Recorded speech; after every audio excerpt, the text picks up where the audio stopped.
कौन कह आज पुणी राजरास्तार भीम आर्मी कर देखो संसद में आंबेडकर अपमान चलो ना। बाबा साहेब आंबेडकर अपमान बीजेपी सरकार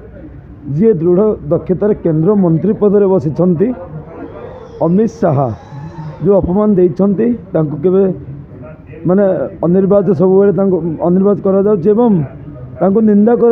अमित शाह आप खूब शीघ्र क्षमा प्रार्थना करंतु आंबेडकर निकट में आप भूल करिसेंती किंतु आंबेडकर प्रति जो तात्सल्य एवं जो कटु वचन आप निंदा करने सहित आपणकर 30 तारीख ओडिशा प्रोग्राम भीम आर्मी तरफ आपन को चेतावनी दि जाउछि जे कला 30टा जिला 314 ब्लॉक रे आपन को पर्यटन क्षमा प्रार्थना न करिसेंती कला पताका देखाइबा सहित आपन को अंडा टमाटर माड़ करी संविधान को सम्मान न दैथिबा अमित शाह बीजेपी सरकार केबे भी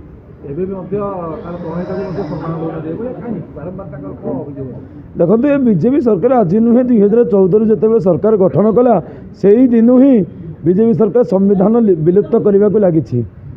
एवं भीम आर्मी संगठन ता हवा को दब ना दरकार पड़े आम सरकार बदली जब बदलवार सक्षम अच्छे।